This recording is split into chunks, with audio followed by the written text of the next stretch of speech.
Hello everyone.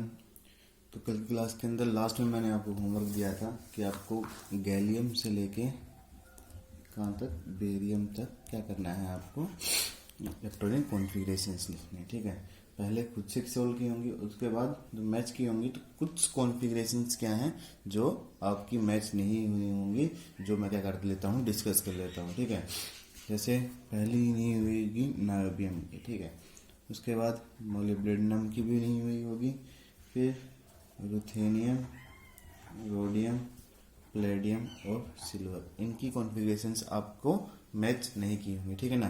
तो electronic configuration लिखने लगेंगे। नायोबियम की होनी तो क्या चाहिए थी कॉन्फ़िगरेशन, क्रिप्टोन 5s2 4d3 होनी तो कॉन्फ़िगरेशन क्या चाहिए थी 5s2 4d3। लेकिन ये क्या है, ये जो कॉन्फ़िगरेशन जो बता रहा हूँ ये सारी एक्सेप्शनल है। ठीक है ना, इनके अंदर क्या होते हैं, एक्सेप्शंस होती है। अपना एक इलेक्ट्रॉन किसके अंदर ट्रांसफर कर देता है 5s1, और एक इलेक्ट्रॉन अपने पास रखा, एक इलेक्ट्रॉन किसके पास दे दिया, डी के पास दे दिया। ये क्या हो जाएगा 5s1 4d4। ये इसकी कॉन्फ़िगरेशन है। इस चीज़ को क्या रखना है, आपको ध्यान में रखना है। ठीक है ना। मोलिब्डेनम में सेम कैसे रहेगा, क्रोमियम की तरह।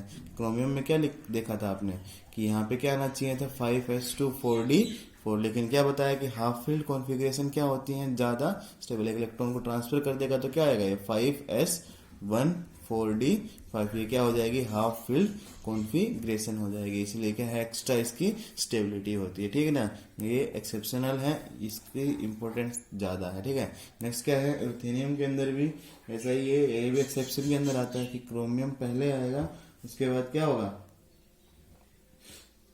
5s1 4d, इसकी क्या आएगी 7 आएगी। एक्सेप्शनल है, इसको रिमेंबर करने की जरूरत नहीं है। जो इम्पोर्टेंट है उसको रिमेंबर करने के लिए बोलूंगा, जो इम्पोर्टेंट नहीं है उनको याद नहीं करना। ऐसे रोडियम की भी कॉन्फ़िगरेशन क्या आएगी 5s1 4d8 आती है, 5s1 4d8। क्रिप्टॉन सॉरी आगे पहले ही आएगा। प्लेडियम ये मोस्ट इम्पोर्टेंट है, ये क्या है मोस्ट इम्पोर्टेंट। इसके अंदर क्या है, दो एस होनी तो क्या चाहिए थी 5s2 4d8 होनी चाहिए, कॉन्फ़िगरेशन ये होनी चाहिए थी। लेकिन ये एस के दोनों इलेक्ट्रॉन किसके पास ट्रांसफर कर देता है 4d10। d10 की एक्स्ट्रा स्टेबिलिटी के कारण क्या किया उसने, दो इलेक्ट्रॉन एस में से क्या डी के अंदर ट्रांसफर कर दिए। फुली फिल्ड हो गया तो स्टेबिलिटी क्या कर जाएगी, इंक्रीज कर जाएगी। नेक्स्ट सिल्वर के अंदर भी कॉपर जैसा केस आएगा कि होना तो ये चाहिए था 5s2 4d9, लेकिन क्या होगा, फुली फिल्ड की स्टेबिलिटी क्या होती है, हाफ फील्ड दूसरे कॉन्फ़िगरेशन से ज़्यादा स्टेबल होती है, तो ये क्या हो जाएगा, कन्वर्ट हो जाएगा। तो इनके अंदर आपको याद किसकी रखनी है, एक तो मोलिब्डेनम की, जो कि एक्सेप्शन समझने लायक है कि वो हाफ फील्ड के अंदर क्या हो गया, कन्वर्ट हो गया। नेक्स्ट किसकी है, प्लेडियम की। प्लेडियम का भी क्या है, उन्हें एस के दोनों इलेक्ट्रॉन डी के अंदर ट्रांसफर कर दिए ताकि डी फुलफिल्ड हो जाए, स्टेबिलिटी क्या कर जाए, इंक्रीज कर जाए। तीसरा कौन सा है, सिल्वर। सिल्वर के अंदर भी क्या होना चाहिए था, वो D9 होना चाहिए था, लेकिन एस से एक इलेक्ट्रॉन लेके क्या बना देता है, वो D10 बना देता है, अपनी कॉन्फ़िगरेशन को क्या कर लेता है, स्टेबल कर लेता है। ठीक है ना, ये तीनों इंपॉर्टेंट है, इन तीनों को आपको क्या रखना है, रिमेम्बर करके रखना है। ठीक है ना। अभी कॉन्फ़िगरेशन यहीं तक पढ़ेंगे, बाकी आगे कॉन्फ़िगरेशन सारी पढ़नी है अपने को। ठीक है, तो पहले इस टॉपिक से उनको डिस्कस करेंगे, उसके बाद क्या करेंगे, आगे वाले कॉन्फ़िगरेशंस को क्या करेंगे, स्टडी करेंगे। ठीक है, तो नेक्स्ट जो प्रॉपर्टीज है वो क्या है, मैग्नेटिक प्रॉपर्टीज। मैग्नेटिक प्रॉपर्टीज, ठीक है। एलिमेंट्स को क्लासिफाई किया गया है मैग्नेटिक प्रॉपर्टीज के बेसिस पे। जैसे दो तरह की क्लासिफिकेशन होती है, पैरामैग्नेटिक, दूसरा होता है डायामैग्नेटिक।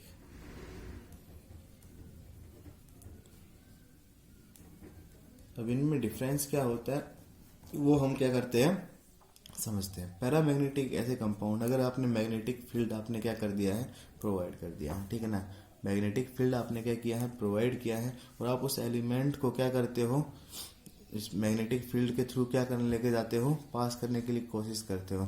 तो इसको अगर ये अपनी तरफ अट्रैक्ट करता है, ये मैग्नेटिक फील्ड इसको अपनी तरफ अट्रैक्ट करता है, तो मतलब वो क्या है, पैरामैग्नेटिक कंपाउंड है। ठीक है, वो एलिमेंट क्या पैरामैग्नेटिक है। ऐसे ही अगर आप एलिमेंट को लेके जाते हो, अगर वो उससे रिपेल होके जाता है, क्या करता है वो, उससे रिपेल होके जाता है, तो मतलब कंपाउंड क्या है, डाया मैग्नेटिक है। ठीक है ना, तो मैग्नेटिक प्रॉपर्टीज के बेसिस पे दो तरह के कंपाउंड, पैरामैग्नेटिक, डायमैग्नेटिक। पैरामैग्नेटिक जो मैग्नेटिक फील्ड से क्या हो, अट्रैक्ट हो, वो पैरामैग्नेटिक होंगे।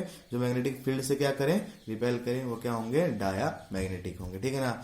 अब ये तो क्लासिफिकेशन, अब हर किसी के एलिमेंट के लिए मैं स्टडी कर रहा हूं, तो मैं हर एक एलिमेंट को देख के बताना चाहूंगा ना कि पैरामैग्नेटिक है, डायमैग्नेटिक है, या फिर सीधा ही कि हर एक एलिमेंट को लूं मैं, उसके लिए मैं मैग्नेटिक फील्ड प्रोवाइड करूं और उसके पास एलिमेंट को मैग्नेटिक फील्ड के पास लेके जाऊंगा, तो ये अट्रैक्ट करेगा, रिपेल करेगा, उससे मैं डिफाइन करूं।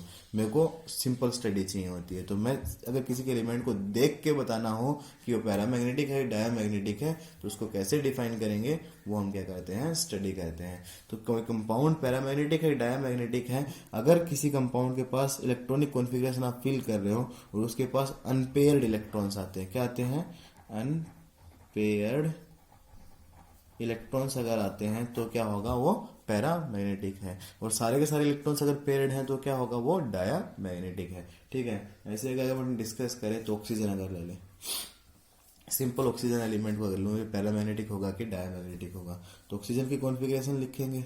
8 क्या होता है इसके पास, एटॉमिक नंबर, तो क्या होगा, 1s2 2s2 2p, कितना बचा, 4 बचा। ठीक है ना। अब इस देखो, ये दोनों तो फुली फील्ड है। ठीक है। पी के अंदर 3 ऑर्बिटल्स, 3 पहले क्या होंगे, अनपेयर्ड, एक क्या होगा, पेयर्ड। इसके पास कितने ऑर्बिटल, कितने इलेक्ट्रॉन्स अनपेयर्ड हैं, 2। कितने इलेक्ट्रॉन्स अनपेयर्ड हैं, 2 इलेक्ट्रॉन्स अनपेयर्ड है। 2 इलेक्ट्रॉन्स अनपेयर्ड हैं, तो मतलब क्या है, ये 2 इलेक्ट्रॉन्स अनपेयर्ड है, मतलब क्या है, पैरामैग्नेटिक। ठीक है। ऐसे ही अगर नियॉन की बात करता तो क्या होगा, 1s2 2s2 2p6, तो 6 है, मतलब क्या है, सारे के सारे इलेक्ट्रॉन्स क्या हैं, पेयर्ड, मतलब ये क्या होगा, सारे के सारे इलेक्ट्रॉन्स पेयर्ड, मतलब ये क्या होगा, डायमैग्नेटिक। ये क्या है, पैरामैग्नेटिक। ठीक है ना। तो मेरे को क्या ध्यान रखना है पैरामैग्नेटिक डायमैग्नेटिक के अंदर, कि पैरामैग्नेटिक के अंदर अनपेयर्ड इलेक्ट्रॉन्स होंगे, डायमैग्नेटिक के अंदर सारे के सारे इलेक्ट्रॉन्स पेयर्ड होंगे। ठीक है। पैरामैग्नेटिक क्या करता है, मैग्नेटिक फील्ड की तरफ अट्रैक्ट करता है, और डायमैग्नेटिक मैग्नेटिक फील्ड से क्या करता है, रिपेल करता है। ठीक है ना। तो मैग्नेटिक जो मूवमेंट, सॉरी, मैग्नेटिक प्रॉपर्टीज है, किस एलिमेंट के पास कितनी मैग्नेटिक करेक्टर है, उसको डिफाइन किया जाता है किसके through, spin only magnetic moment की थ्रू। आप इसको सिंपली मैग्नेटिक मोमेंट भी बोल सकते हो, या फिर स्पिन ओनली मैग्नेटिक मोमेंट। इसको किससे रिप्रेजेंट किया जाता है, म्यू से क्या किया जाता है, रिप्रेजेंट किया जाता है। ये क्या होता है, इसकी फॉर्मूला क्या है, √n into n plus 2। n क्या है, number of unpaired electrons. n क्या है, number of unpaired electrons, √n into n plus 2। इसकी जो यूनिट होती है वो क्या होती है, bm होती है। ठीक है ना। तो जितने ज्यादा नंबर ऑफ अनपेयर्ड इलेक्ट्रॉन्स होंगे, पहला मैग्नेटिक मोमेंट की वैल्यू उतनी क्या होगी, ज्यादा होगी। मैग्नेटिक कैरेक्टर्स उतने ही उसमें क्या होंगे, ज्यादा होंगे। ठीक है। जैसे किसी एलिमेंट के पास, अभी हमने स्टडी किया था किसका, ऑक्सीजन का। ऑक्सीजन के अंदर क्या आया था, रूट, कितने नंबर ऑफ अनपेयर्ड इलेक्ट्रॉन्स निकले थे, 2 निकले थे, तो √2 इंटू 2 प्लस 2 कितना आएगा, ये √8। √8 की वैल्यू कितनी होती है, 2.83 होती है। ठीक है ना। ऐसे ही अगर हम फ्लोरीन की बात करूं, फ्लोरीन के अंदर अनपेयर्ड इलेक्ट्रॉन 1 आता है, तो √1 इंटू 1 प्लस 2 कितना आएगा, √3 आएगा। ठीक है ना। √3 आएगा तो क्या आएगा, 1.73 के आसपास इसकी क्या होती है, वैल्यू होती है। तो आपको क्या रखना है, इन सब चीजों का ध्यान रखना है कि किसकी वैल्यू किस तरह से क्या करेगी, डिफाइन करेगी। ठीक है। अब ये सारी चीजें फिजिकल की थी, अभी तक जितनी हमने पढ़े वो सारी की सारी चीजें फिजिकल की थी। अब दोबारा उसको फिजिकल के अंदर क्या करोगे, स्टडी करोगे। अब हम जो टॉपिक स्टार्ट कर रहे हैं वो क्या है, पीरियोडिक टेबल। क्या स्टडी करेंगे हम, पीरियोडिक टेबल। अपने 10th क्लास में थोड़ा थोड़ा पीरियोडिक टेबल का आइडिया लिया होगा। ठीक है। थोड़ा सा मैं देता हूं, उसके बाद अपना क्या करेंगे, आगे की स्टडी करेंगे। ठीक है। जैसे पहला, कितने ग्रुप होते हैं इसके अंदर, first, second, third, fourth, fifth, sixth, seventh, 8, 9, 10, 11, 12, 13। ठीक है। अभी 13 तक ही आए हैं, तो उसको 13 तक ही डिस्कस करते हैं अपन, ठीक है। सबसे पहले जो ग्रुप है उसको थोड़ा सा अगर चेंज करके लिखना चाहूँ, मेरे पास एक बनी बनाई हुई टेबल है, उसी से अगर अपन डिस्कस करें, ठीक है। देखो ग्रुप 1 है ये, ठीक है। ये group 2, group 3, group 4, group 5, group 6, group 7, group 8, 9, 10, 11, 12, 13, 14, 15, 16, 17, 18। तो क्या है ये, क्या है वर्टिकल कॉलम्स को क्या बोला जाता है पीरियोडिक टेबल के अंदर? ग्रुप्स बोला जाता है। हॉरिजॉन्टल रोज को क्या बोला जाता है? इसके अंदर पीरियड्स बोला जाता है, ठीक है। ये सब चीजें अपने को स्टडी करनी है, अपने को सिर्फ देखना है कि पीरियोडिक टेबल कैसे दिखती है, वो मैं आपको सिर्फ दिखा रहा हूँ, ठीक है। याद करने का तरीका ही बता रहा हूँ। इस पीरियोडिक टेबल को आपको नोटबुक के अंदर बनाना है और उसको रिमेंबर करना है, क्योंकि इनऑर्गेनिक को अगर सीखना है तो पीरियोडिक टेबल को आपको रिमेंबर करके रखना ही पड़ेगा, ठीक है ना। सबसे पहले क्या है यहाँ पे? हाइड्रोजन। ये ग्रुप वाइज अगर याद करना चाहो तो ग्रुप वाइज याद कर लो, अगर पीरियड वाइज याद करना चाहो तो पीरियड वाइज याद कर सकते हो। मैं ग्रुप वाइज याद करता हूं, तो उसी से क्या करते हैं अपन डिस्कस करते हैं। तो पहले ग्रुप को याद करने का है तरीका क्या है, ये एलिमेंट्स बताता हूं पहले। तो hydrogen, lithium, sodium, potassium, rubidium, caesium और फ्रेंशियम। याद करने का तरीका क्या है लीना की रब से फरियाद, ठीक है।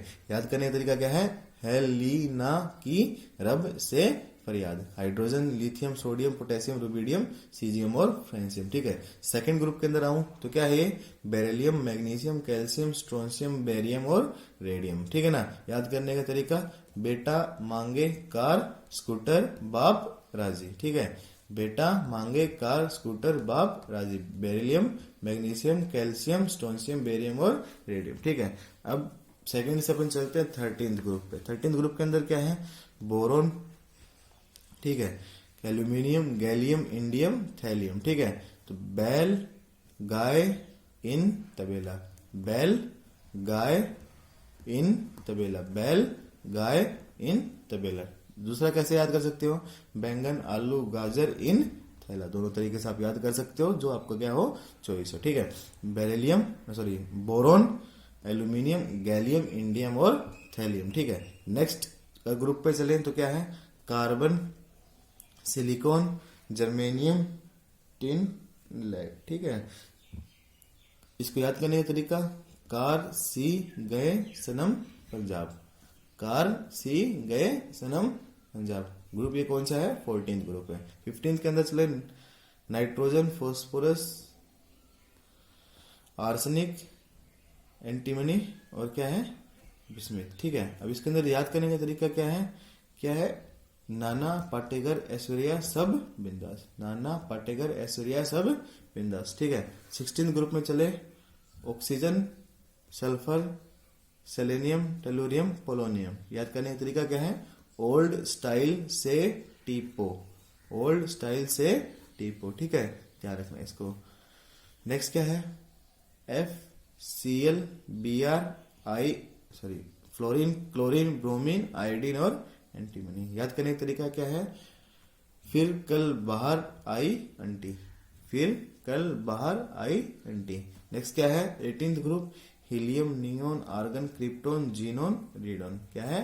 Helium, neon, argon, krypton, xenon, radon. Helium, neon, argon, krypton, xenon और रेडोन। इसको याद करने का तरीका नहीं है, अगर आपके पास कोई है तो उसको उस तरीके से याद कर लो। बाकी नॉर्मली क्या कर सकते हो आप उसको याद कर सकते हो। ऐसे बोलते हैं हीना, नीना और करीना, जीरोक्स, रेडोन, ऐसे बोल देते हैं इसको, ठीक है। नेक्स्ट जो क्या है? डी ब्लॉक एलिमेंट्स है। जो डी ब्लॉक एलिमेंट्स हैं उनको याद करने के तरीके भी हैं, पर मैं आपको प्रेफर करूंगा कि क्या करो आप इनको वैसे ही याद करो जैसे ये क्या है? एलिमेंट्स है। जैसे scandium, titanium, vanadium, chromium, manganese, iron, cobalt, निकल, कॉपर, जिंक, ठीक है। ऐसे याद करोगे तो आपके लिए बेनिफिशियल है। बाकी अगर आप किसी तरीके से याद करना चाहते हो तो आप उस तरीके से क्या कर सकते हो? याद कर सकते हो। आपको 30 तक नहीं, अब तो पूरा पीरियोडिक टेबल ही आपको क्या रखना पड़ेगा? याद रखना पड़ेगा, क्योंकि पीरियोडिक टेबल के बिना मैं आगे की चीजें आपको नहीं समझा पाऊंगा, ठीक है। अब एलिमेंट्स बता देता हूँ। तो ये क्या है? स्कैंडियम, यूटेरियम, लैंथेनम और एक्टीनियम। स्कैंडियम, यूटेरियम, लैंथेनम और actinium. Titanium, zirconium, hafnium, vanadium, niobium, tantalum, chromium, molybdenum, tungsten, chromium, molybdenum, tungsten, ठीक है, मैग्नीज, टेक्नीशियम, रेनियम, ठीक है, iron, ruthenium, osmium, cobalt, rhodium, iridium, nickel, palladium, platinum, copper, silver, gold, zinc, cadmium, mercury, ठीक है। ये क्या थी, हमारी पीरियोडिक टेबल थी। इसके अंदर मैंने अभी लेंथेनाइड एलिमेंट्स मेंशन नहीं कर रखे, उनको भी आप क्या कर सकते हो, इसके अंदर मेंशन कर सकते हो, ठीक है। इस पीरियोडिक टेबल को आपको क्या करना पड़ेगा, रिमेंबर करना पड़ेगा, तभी हम आगे की क्या कर पाएंगे, स्टडी कर पाएंगे। अब ये पीरियोडिक टेबल आई कहाँ से, ये पीरियोडिक टेबल आई कहाँ से और इसके यूजेस क्या है, किस बिहाफ पे पीरियोडिक टेबल बनाई गई है, किस लिए हम इस चैप्टर को पढ़ रहे हैं, उन सब चीज़ों के बारे में हमें क्या करना है, डिस्कस करना है कि कैसे कैसे इन चीज़ों को हम क्या करें, आगे बढ़ाया जाए, ठीक है। क्या स्टार्टिंग के अंदर ये पूरी पीरियोडिक टेबल यही थोड़ी बन गई होगी, इससे पहले कई साइंटिस्ट ने और भी पीरियोडिक टेबल दी होंगी, जिनको क्या कर दिया गया होगा, रिजेक्ट कर दिया होगा। फाइनली हमें जो लॉन्ग फॉर्म और modern form of periodic table है, ये हमें क्या करी है, मिली है, ठीक है ना। तो अभी के लिए तो हम यही तक डिस्कस करेंगे। पहले आप पिछला रिवाइज कर लो जितना भी है, क्योंकि वो यूज होगा, तो उसको रिवाइज करो। इस modern form of periodic table को अपनी नोटबुक के अंदर बनाना, उसको रिवाइज करना, इसको रिमेंबर करना है। उसके बाद हम क्या करेंगे, नेक्स्ट क्लास से क्या करेंगे, हम डिस्कस करेंगे पीरियोडिक टेबल को, ठीक है।